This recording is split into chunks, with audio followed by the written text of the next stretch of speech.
अध्यक्षता में कमेटी बनी है और बेसिक शिक्षा के सभी वरिष्ठ अधिकारी विशेषज्ञ उसमें शामिल हैं। नाम कुछ गोपनीयता के कारण मैं नहीं ले पा रहा हूं। कुछ हमसे कहा गया है हम लोगों से कि आप लोग गोपनीयता बहुत जल्दी भंग कर देते हैं, इसलिए सबके नाम बताना ठीक नहीं है। लेकिन कमेटी बन गई है, बहुत अच्छे अधिकारी हैं कमेटी में जो सक्षम है निर्णय लेने में। वो सारे सक्षम अधिकारी इसमें शामिल किए गए हैं। उसमें कानूनी तौर पर भी अधिकारी शामिल किए गए हैं, विभाग के अधिकारी भी शामिल किए गए हैं, वित्त के भी शामिल किए, सारे लोग शामिल किए गए हैं कि एक कोई अच्छा निर्णय हो सके। इस कमेटी के गठन से ही हमको उम्मीद है कि एक अच्छा भविष्य हम लोगों का तलाशा जाएगा। चलिए, एक अच्छी बात रहे, अच्छी बातचीत बने, इसी के लिए तो हम तो कहेंगे। हम इस पर एक कमेंट लेंगे डॉक्टर राजाराम त्रिपाठी जी का। डॉक्टर त्रिपाठी जी, जो अन्वेषकों का धरना हुआ उसकी अब बात शासन प्रशासन स्तर पर चल चुकी है और अब एक कमेटी का गठन हो रहा है। उस कमेटी के सामने इनकी बातचीत होगी, जिसमें इन्होंने कई राज्यों के अपने प्रस्ताव रखे हैं कि राजस्थान में 58,000 रुपए मिल रहा है, जो 20 वर्ष से ज्यादा सेवा दे चुके हैं।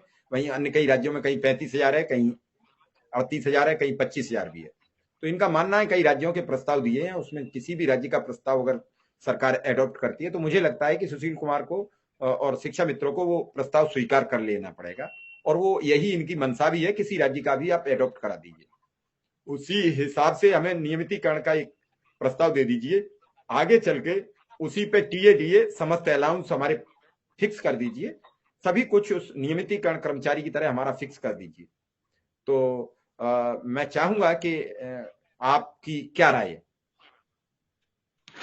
भाई शिव कुमार जी, पहले तो मैं नमस्कार साथियों, स्वागत है आप सभी का आज के इस नए वीडियो में। ये वीडियो आप सभी शिक्षा मित्र साथियों के लिए बेहद ही महत्वपूर्ण होने वाली है।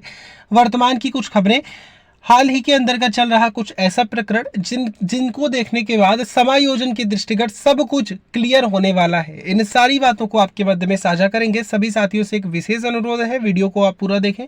चैनल को अभी तक आपने सब्सक्राइब नहीं किया है तो इसे सब्सक्राइब भी कर लें। अब चलते हैं अपडेट पर। जो सुशील कुमार जी हैं और उनके साथ जितने भी उनके साथी हैं, सभी को बधाई दूंगा, क्योंकि जब सरकार समिति बनाने लगती है, समिति के गठन की प्रक्रिया चालू होती है, तो कहीं न कहीं सरकार की मानसिक दशा ये है कि इनके साथ जो अन्याय हो रहा है उसे दूर किया जाए। पहली चीज तो उन्हें समझ में आ गया कि इतने समय तक जो दिया गया है, जो किया जा रहा है, गलत है। तो सरकार की मनोदशा पहली बात स्पष्ट होती है जब वो समिति गठन करने की प्रक्रिया में आती है। दूसरी चीज, ये जो इनके जो संगठन हैं ये ऑलरेडी अपर हैंड में है, क्योंकि अन्य राज्यों में समान कार्य समान वेतन के तहत अधिकांश राज्यों में इनके जो वेतनमान है पुनरीक्षित हो चुके हैं। कई जगह पे इन्हें नियमितीकरण भी हो गया है और तमाम जिन सुविधाओं की आपने बात की, चिकित्सा की, बीमा की, पेंशन की, अधिकांश सुविधाएं भी इन्हें मिल रही है। तो कोई ऐसा कारण नहीं है कि जिसके कारण अब हमेशा इनको आगे भी वंचित रखे।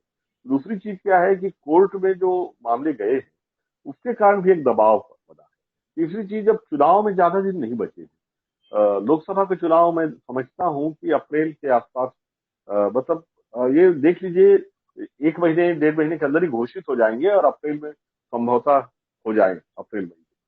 तो अब उसके लिए भी प्रक्रिया चालू हो गई, उल्टी गिल्टी चालू हो गई। तो वक्त आ गया है कि रेवड़ियां बांटे और जो अन्याय किए हैं उसे ठीक करें।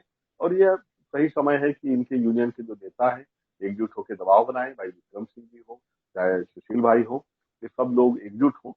और मैं तो यही कहूंगा कि एक एक सदस्य को इस यज्ञ में आहुति देनी चाहिए अपनी, और एकजुटता दिखानी चाहिए। शासन यही देखता है कि कोई भी संगठन कितना एकजुट है।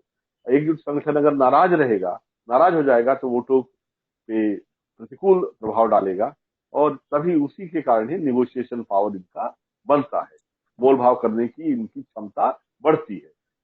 सब कुछ लब्बो-लुआब है कि संगठनों में एकजुटता और एकता की थी। तो मेरा मानना है कि न्याय संगत से पहले भी थे भाई, ऐसी बात तो नहीं है कि अचानक ही इसी महीने अचानक इनकी मांग न्याय संगत हो गई। लगातार इन्होंने संघर्ष किया, उसका भी इस पे असर पड़ा।